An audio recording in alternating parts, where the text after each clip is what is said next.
Cool, good to be with all of you today. You guys enjoying summer? Pretty great, right? Yeah, and yesterday was all-time epic. Like, that's how we do January in San Diego, 80 degrees. I have a friend, he messaged me yesterday. He lives in Chicago, and he said, Dwayne, it's 8 degrees here. And I said, yeah, you made a poor life decision. Uh, Well, if you happen to be new or visiting today, my name's Dwayne. I'm one of the other pastors here. We got 6 pastors. We really see all of ourselves as serving in unity under our head pastor, Jesus. And so there's 6 of us. My main job is the preaching pastor. So I'm the guy that's up here most of the time. If you enjoy yourself today and come back, probably see me up here again. So this Sunday, we're jumping back into our study of the Gospel of Luke, the book of Luke in the Bible. We've been away from it for a bit for Advent and the Christmas season, and we did a special New Year's sermon last week. But now we launch back into really the second half of Luke. We started Luke a year ago in January, and so it'll take us through about half of the year this year, and we'll finish the book of Luke up. It's been really sweet. The book of Luke is really about getting to know and understand Jesus and his quest to engage as many people as possible and welcome as many people that God has destined and planned to come into his family and to his kingdom. So if you're new to church or new to our church, our normal practice here at this church is to take a portion of our service where we take a book of the Bible and we just work through it, every word, chapter by chapter, verse by verse, and see what God has to teach us. We do that because we really do believe that in this book, that it's a special book, and that in it God has given us everything we need for this life, everything we need for life and godliness, is what the Apostle Peter said. We believe that following Jesus and following the teachings he's given us in the book is really it gives us the best possible way that you can live life. It's the best life to follow Jesus and follow what he has for us in this book. And maybe that's not where you find yourself at today. That hasn't really been the life that you've lived. And that's okay. We're really glad that you're here. My prayer is that somehow through the service that God, by his Spirit, by his people, by his word, it would really move you to a place where you come to a place where I think I really do need Jesus. I really want to follow Jesus, and I'm ready to dedicate myself to his word and that he's given us in this book. And so join in on the quest with us. You will not be disappointed. As we jump back into the book of Luke, the section that we come upon in the teaching of Jesus is this part where he talks about anxiety, worry, and fear.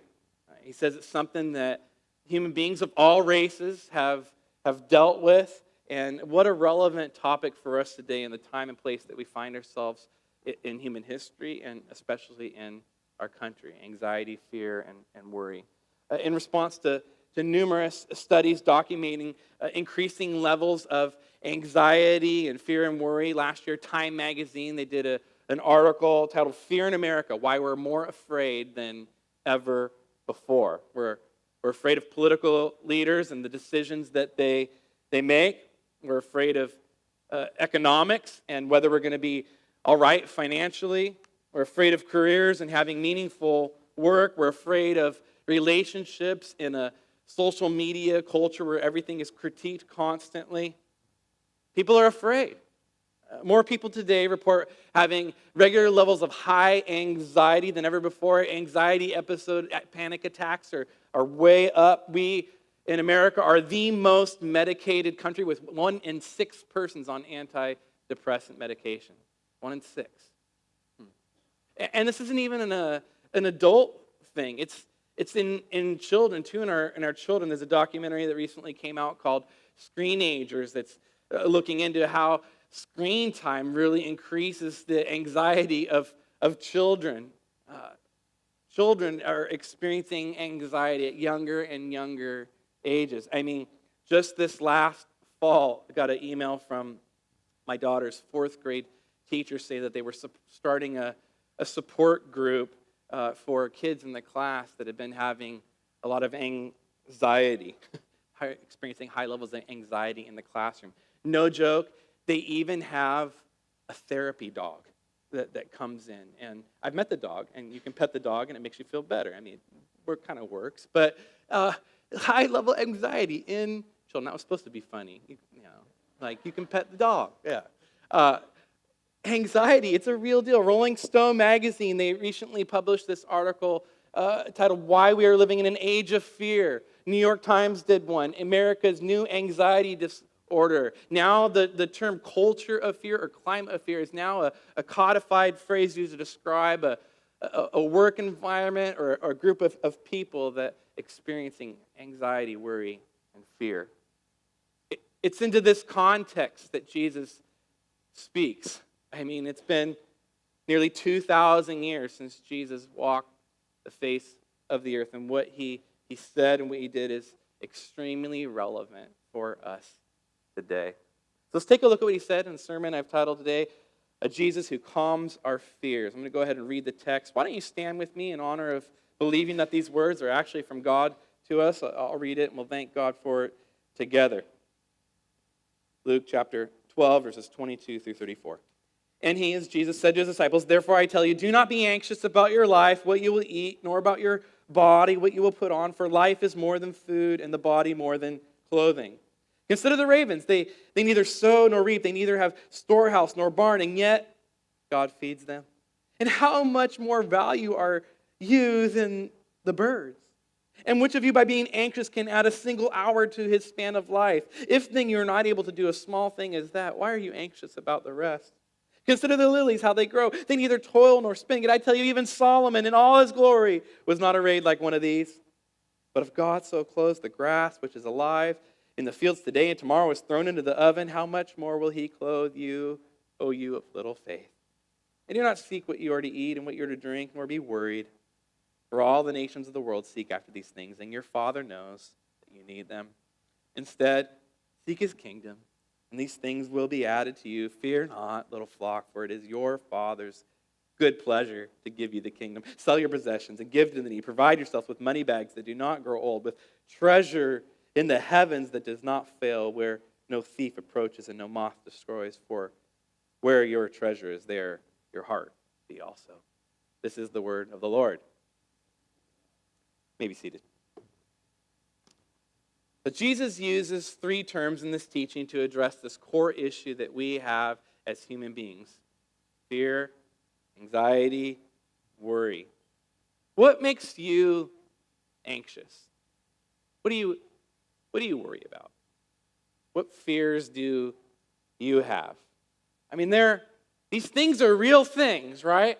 A guy named Ed Welch, he's a licensed psychologist. He's also a Christian and a counselor, and he started this Christian counseling organization called CCEF in Pennsylvania, and he's written a number of books. One of his books is titled Running Scared: Fear, Worry, and the Rest of God. And in it he says this: fear and worry run deep in us all.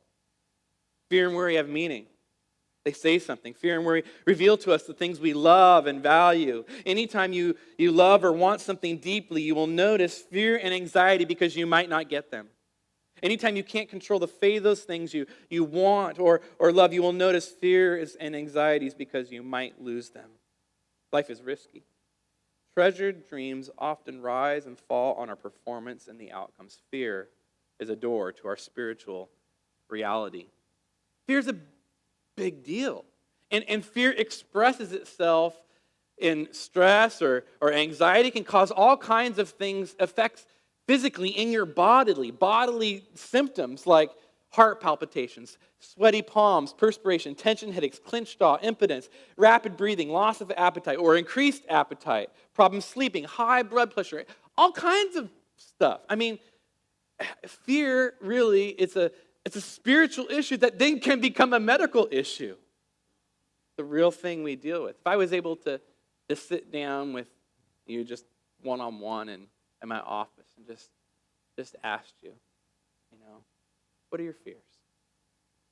What gives you anxiety? What do you worry about? What would you say? What would our conversation be like? To help us process what Jesus has to say to us on this issue, I've kind of broken down what he gives us into three short points for today. God knows, God cares, and God gives. And really what I'm hoping that we'll walk away believing and taking with us is that God's got us. God's got us. In this first point, God cares, I want to look at the part where Jesus talks about birds, flowers, and grass. So much to learn from birds, flowers and grass. To begin with, Jesus says in verse 22 and 23, therefore I tell you, don't be anxious about your life, what you'll eat, nor about your body, what you'll put on, for life is more than food and the body more than clothing. First, notice the weight that Jesus puts on his own words. Therefore I tell you. Jesus is claiming to have special insight on this, and that he's got an alternative perspective than to what you may have heard or may have found yourself believing. Others may tell you this, but I tell you this, Jesus says. Jesus claims to have a superior understanding that we ought to listen to and believe. And then he makes this really quite a huge philosophical claim, saying that life is more than just these physical things like food and clothing. I mean, it's what he proposes here is contrary to a purely biological perspective, a purely economic perspective, or a sociological perspective. I mean, a purely biological perspective would say that, life, it's purely just physical. We're just skin and bones and flesh. We have basic needs to survive, food and shelter, and then when you die, and that's it. There's nothing more. We're just biological animals or organisms. Jesus says, no, we're more than that. You're more than that. You are more than just biology. A purely economical perspective would say that, when it comes down to it, you boil it down, life is about making money to be able to purchase things like food and clothes and other stuff. And, what you need to do is make sure that you have enough. And the assumption goes, basically, the more money that you have, the presumption is that you'll be happier in life. Jesus says, no, life is about more than just money and what you make and what you're able to accumulate. From a purely sociological perspective, life, it would be seen that life it's really something that's esteemed by others, where other, people esteem you, which people for thousands and thousands of years have really tried to do through things like food and clothing, right? From Solomon, he mentions, to modern celebrities, what you're wearing, what you're eating, where you're eating. That's usually kind of the two primary things that ends up causing other people to envy you. What are they going to be wearing at the Oscars down the red carpet? Jesus says all of these perspectives, they miss the mark. He says, I tell you, life is about more than these things. You're meant for more. Life is more. Interestingly, the Greek word here behind life, so this was originally written in Greek that gets translated into English for us.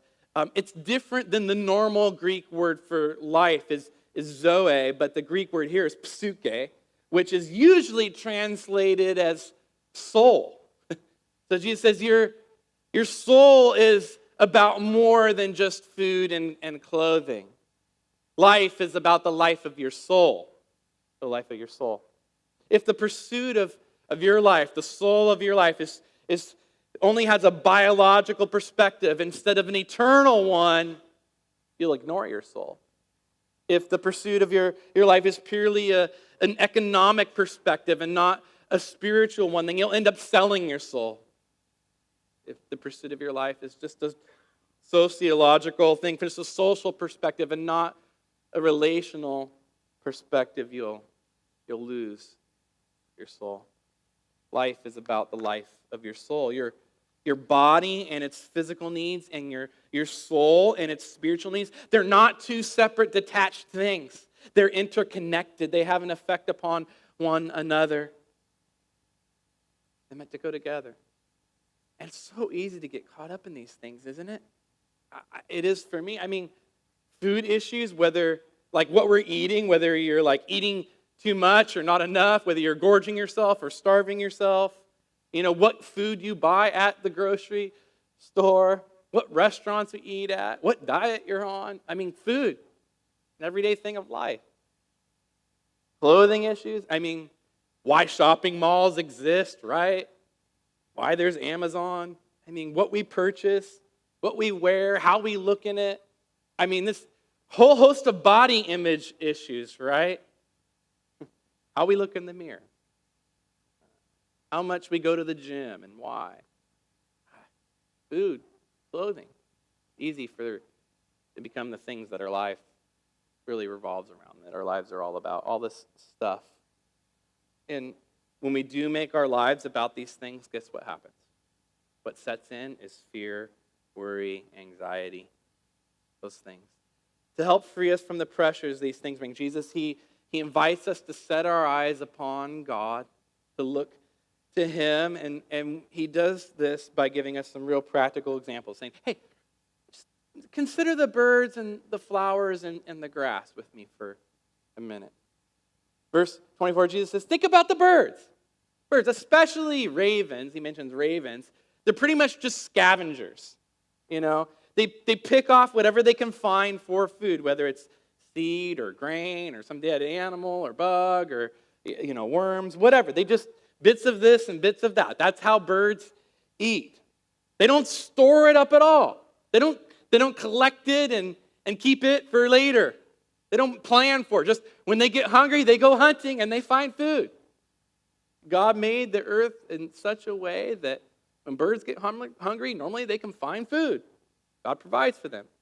So considering the birds, Jesus says, hey, verse 20, God feeds the birds, God feeds them, and how much more value are you than they?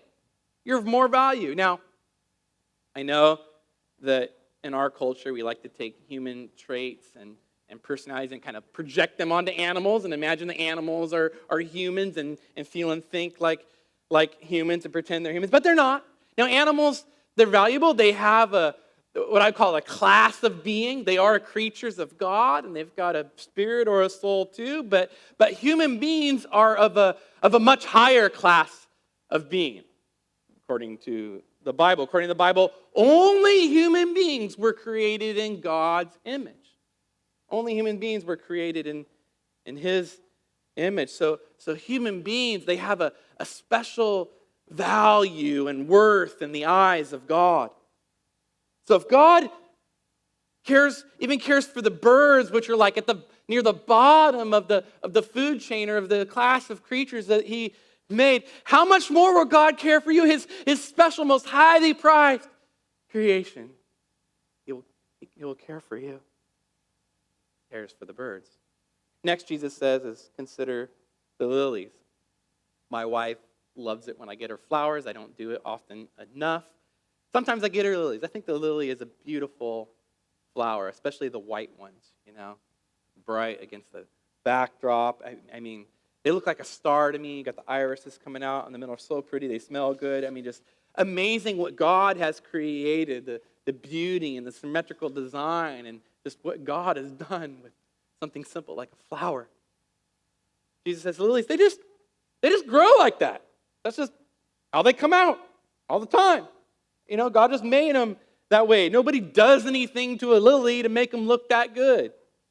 Unlike clothes that you have to make with cotton or fur that's sewn and stitched together, not with lilies. And Jesus says their clothing is beautiful, even more beautiful than Solomon looked in all his glory and splendor.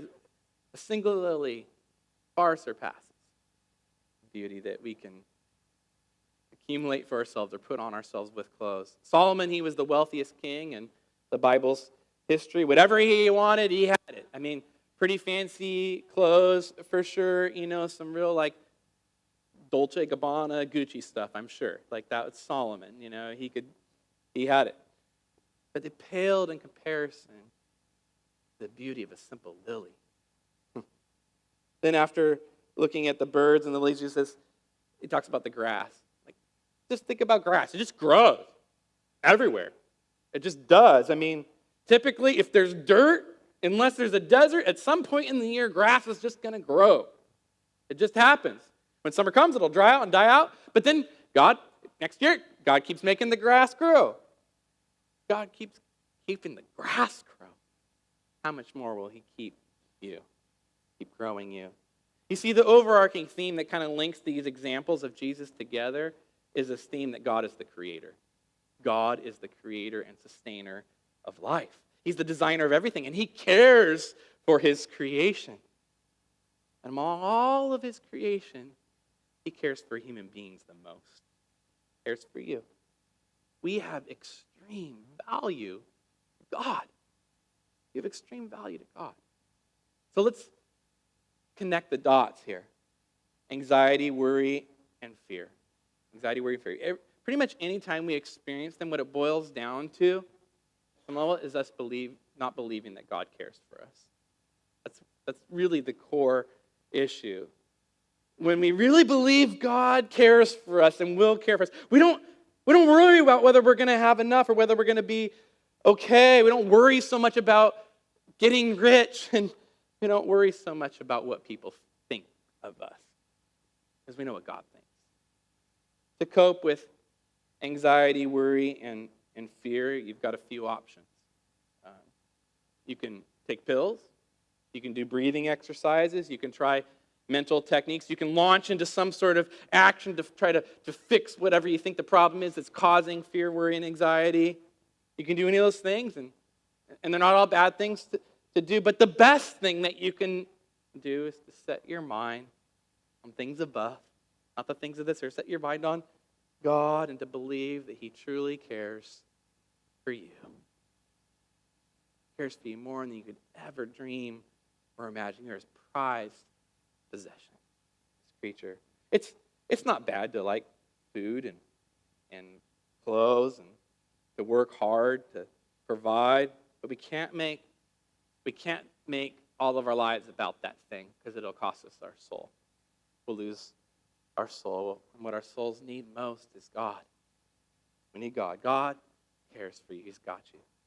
Well, let's move on to our next point. God knows. And in this point, I want to look at Jesus' words in verse 29 to 31, where He says that these issues of anxiety, worry, and fear, that they're universal human issues across all races, and then He gives us some action steps. So in the last point with birds and flowers and grass, he just kind of told us to think about these things. Think about this for a little bit. Consider these things. Just think about it. Now, in this part, he gives us some action steps. Says an action step to seek God, something we can do. First, he says, everybody's seeking. Everybody's seeking. We're made to seek. As human beings, like, we can't get away from questions like, who am I? Like, why am I here? What am I supposed to do with my life? I mean, at some point or other, you ask yourself those questions, or sometimes repeat at different points in your life. Who am I? Why am I here? What am I supposed to do with my life? This is actually one of the things that makes us different than animals, one of the many things. Animals don't do that. Like, dogs not like, why do I exist? You know, what am I supposed to do with my life? There's no canine philosophy, you know? These are human questions. Only human beings ask these kinds of questions. And I believe that we are supposed to ask those questions. Those are good questions to ask, that God made us to ask them. God made us to seek. Here's how the Bible says it in Acts chapter 17. God made from one man every nation of mankind to live on all the face of the earth, having determined allotted periods and boundaries of the dwelling place, that they should seek God in hope that they might feel their way toward Him and find Him. Might be here today because inside your soul is seeking, trying to feel your way toward God and hoping that you might find hope. There's another passage says it this way, Deuteronomy 4:29. If you will seek the Lord your God, you will find Him. You seek Him, search with Him with all of your heart and with all of your soul. If you're here today and you're seeking God, He will honor that. If you seek Him, you will find Him. You will find the Creator, the one that you are meant to serve, the one that will sustain your soul. We're supposed to seek God out. God wants us to seek Him. Why? Why? Well, one reason is I don't think that there's any good answers outside of God. Who am I? Why am I here? What am I supposed to do with my life? Answers outside of God pretty much either end up in meaningless nihilism or self-absorbed materialism. So you either end up in just life is meaningless, or you just end up where everything is about me and you do everything for yourself. Both of them, both of those routes of living your life bring death to your soul. They will. But I think there's actually an even bigger and better reason to seek God than just that, the other answers aren't as good. Jesus says here that the reason that we're to seek Him is because God is a Father who knows our needs. He knows what we need. He knows. Now, look, this is a common issue among all human beings. Jesus says it's common among what our translation says, all the nations. And once again, the Greek word here behind nations is ethnos, where we get the word ethnicities. And so really, this is talking about people of different colors of skin everywhere, all across the world. Everybody. It's something that unites us all, regardless of the color of our skin. A universal problem, no matter what country you're from, whether it's from America or Africa or Haiti, Mr. President. We all worry about food and drink and clothes and money and all of us, and God cares for all people, regardless of the color of their skin. He cares for everybody in this room. The word worry here is interesting. It literally means to be up in the air, where something can be kind of blown, tossed to and fro. You don't know which way it's going to go or where it's going to land. This word actually gets used of ships that get caught in a storm and don't know whether they're going to make it without sinking. That's the picture of worry. A neuroscientist named Joseph Ledoux says that worry is anxiety and fear about something that has not happened and may never happen. So it's all something that happens in the brain, in the mind, and this mental activity. What happens is you have all kinds of synapses firing in your nervous system, and that stimulates all kinds of chemicals in the brain that is taking place. And then what actually happens is that then there's a physical effect in your body from all of this activity that actually exhausts you, make you feel tired, and can even cause sickness and a host of all kinds of things like we talked about, all those bodily symptoms. Probably why, like a lot of times when you go to the doctor about something, they're like, yeah, probably just stress, stress. All that mental activity, fear, anxiety, and worry. And Jesus says, hey, your Father knows. Your Father knows. So just seek Him, seek His kingdom. The Father knows. See the picture here of God that Jesus gives us is God. He's looking out over all of the earth, of everything that's happening, of everyone and every event and every conversation. He sees it all. He sees everything. He sees even more than just what can be seen from an outside perspective of Him just observing. He sees into our hearts. He sees into our minds and into our feelings. He knows what you go through. He knows intimately to His valued creatures. He knows what you feel. He knows what you think. He knows the whole course and the history and the story of your life. He sees into it. Check out this verse, 2 Chronicles 16:9. There's a picture. God's eyes, they roam or range to and fro throughout the earth to strengthen the hearts that are fully committed to Him. That's our Father. God the Father knows. He knows what you need. He's promised to provide for you and to care for you. And because of that, there's no need to fear and to worry. The Bible is full of passages where God says, fear not, fear not. Here's just a small sampling. Genesis 51, fear not, for I am your shield, your very great reward. Isaiah 41:10, fear not, for I am with you. Be not dismayed, for I am your God. I will strengthen you, and I will help you, and I will uphold you with my righteous right hand, says the Lord. Joel 2:20, fear not, be glad and rejoice, for the Lord has done great things. Over and over and over again. Fear not, my people. Fear not. God's got you. He's a good Father. There's nothing to fear. He knows. Our good Father, He's watching over us, and He knows what we're going through, and He knows what we need, and He will be there for you. John Calvin said it this way. The author of our life, He has an intimate knowledge of our condition, and He will entertain no doubt that He will make provision. He's committed Himself to it. Because God knows, we can seek Him and know that as a good Father, He also says it's His kingdom, so He's a king that rules over all, that He will provide for us, giving us exactly what we need. How do we seek Him? Man, there's lots of different ways. That might look different for you than for me. What matters is that we seek Him. One of the easiest things is prayer. often expresses itself in prayer. Good example in Philippians 4, the Apostle Paul says it this way. He's actually, the context there, if you read what says after this, is it's financial hardship. And he says, hey, the Lord is at hand, so don't be anxious. Don't be anxious about anything, but in everything by prayer and supplication with thanksgiving, let your requests be made known to God. 1 Peter 5:7 says, cast all of your anxiety upon the Lord because he cares for you. You can give God your anxiety because he cares. He'll take that burden for you and from you. Last week, I bought my whole family, my kids, and my wife, and myself included, new shoes.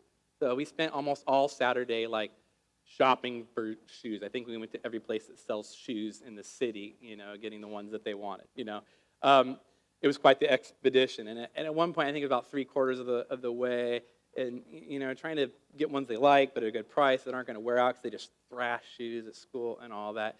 One of my daughters, she was wanted these one particular shoes, and she's like, oh, but Dad, I'm a little bit, because she knows numbers now, math is like, I'm a little bit worried about how much they cost. The price, these too much, Daddy. I just told her, honey, that's not for you to worry about. Daddy's got that. You don't need to worry about your shoes and how much they cost. Daddy's got that. God knows our needs. Our Father's got us. He's got you. He'll take care of you. Trust him with your life. He will not abandon you. He will provide for you. Well, let's move on to our final point for today, God gives. And this last point, I want to look at Jesus' words in verses 32 and 33, where he says, not to fear, little flock, and just to be generous like he is generous. One of the metaphors that Jesus used frequently to talk about the nature of our relationship with him is us as sheep and with him as our shepherd. So he says, fear not, little flock. Those sound like tender words to me. Fear not, little flock. We're sheep. Sheep, we tend to get skittish and scared. The reality of life. The world can be a scary place. In the words of Cat Stevens, ooh, baby, it's a wild, wild world. Hard to get by just upon a smile. Another occasion, Jesus said we're like sheep amidst wolves. But Jesus, he comes to us. He comes out after us, seeking us out to bring us home. He comes as a guide, as a protector, and a provider. He says, it's the Father's good pleasure to give you the kingdom. I mean, God's the king that owns everything, so ultimately, none of us own anything. We're just stewards of things for a short time. God has all the power and all the resources at his fingertips. And what he delights to do, what does God like to do? What makes God happy? It's his good pleasure to provide for his kids, the sheep of his pasture. Just simply put, God's a really giving God. He's just a generous God. He loves to give and to give and to give. It's just kind of what he does. I mean, he gave us life. He created us. He gives us the sun and the rain to sustain us. He gives us strength to work. He gives us grace for sin. He gives us his very own Son for salvation. He gives us his Spirit to dwell in our hearts. He gives us his word so we can know what he actually said instead of just have voices that we imagine in our head that might be God.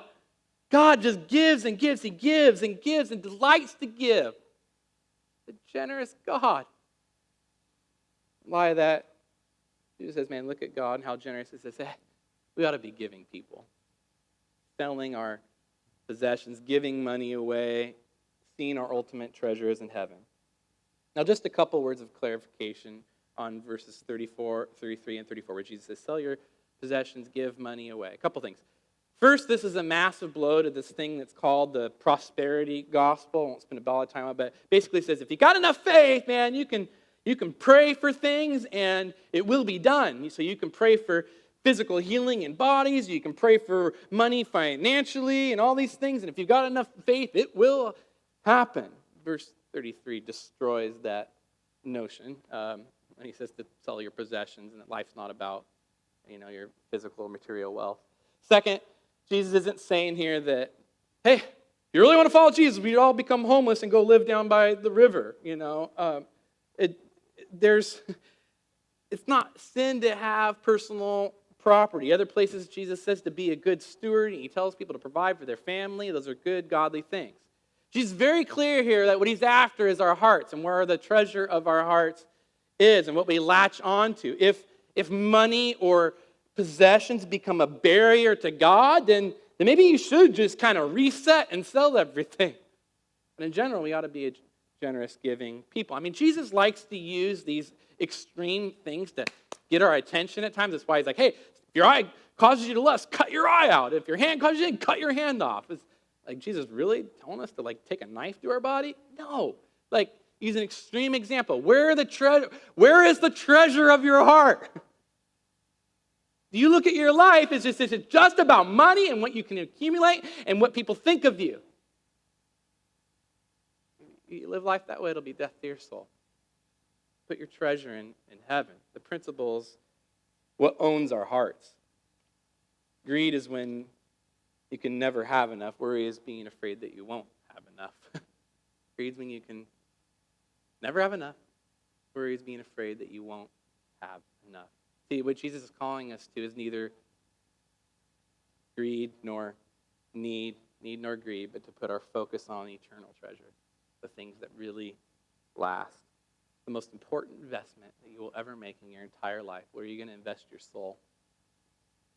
Last week we talked about how whenever we get something new, we're really like excited all about it at first, but then its luster wears off as it gets old and you don't care about it as much anymore.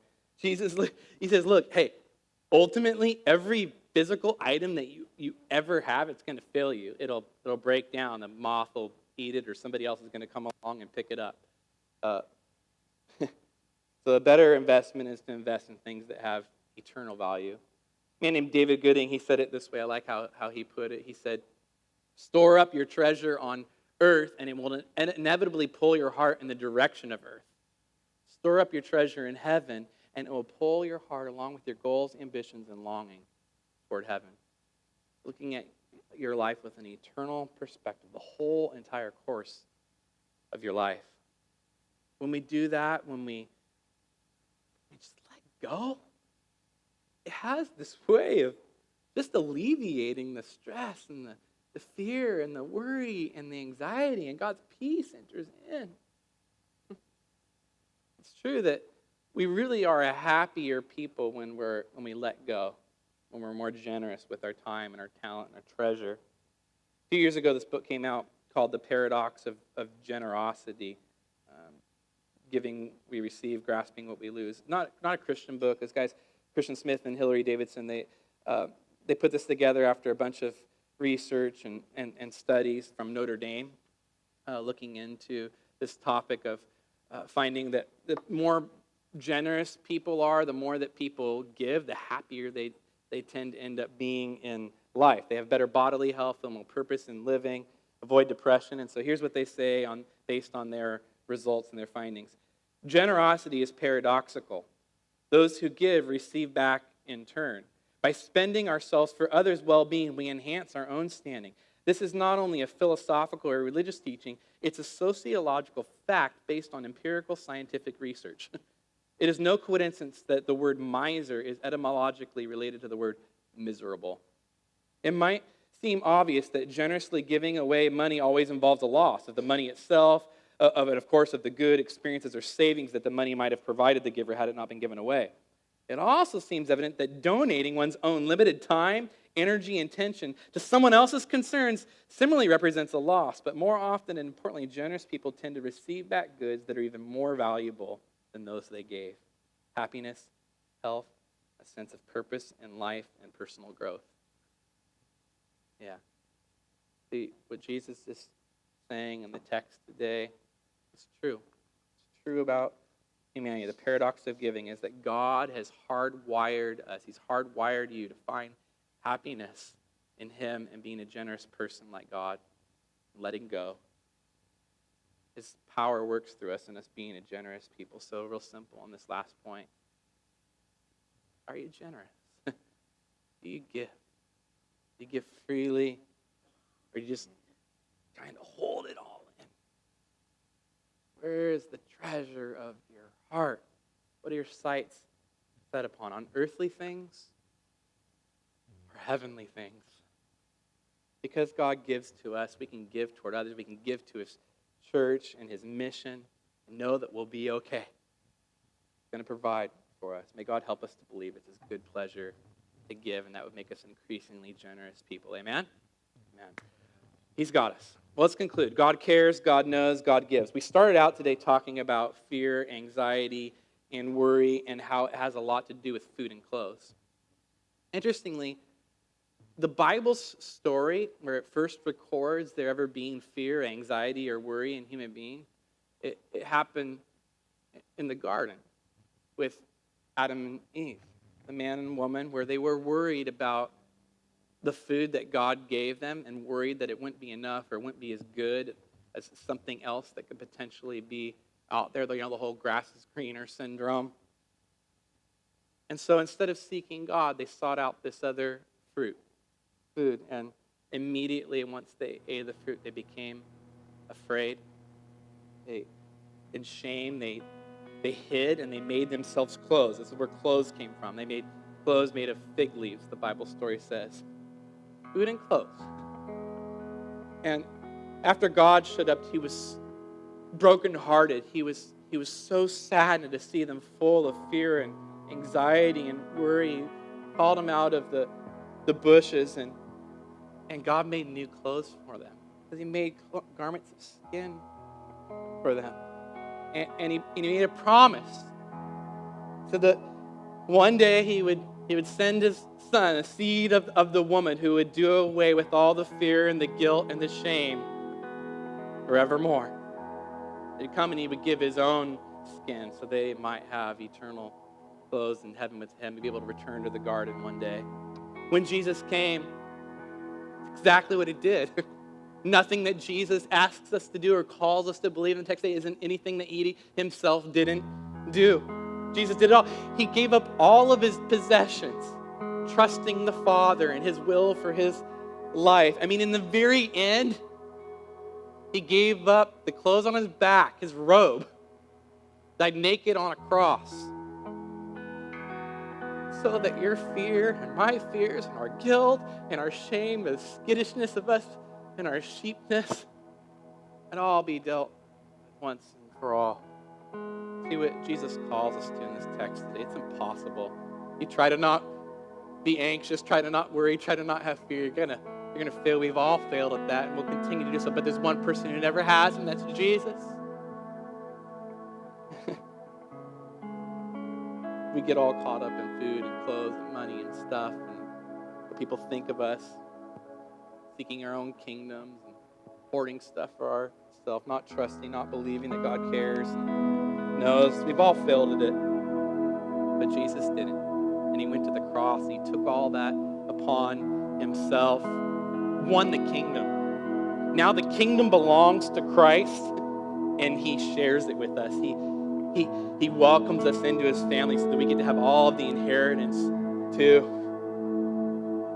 So where we end today is looking at Jesus. He said, where our treasure is, there would our hearts be also. So I believe the call for us today is to have Jesus as our treasure, for in Him we inherit everything. He puts a white robe of righteousness on our back. We're perfect with God. We are His kids.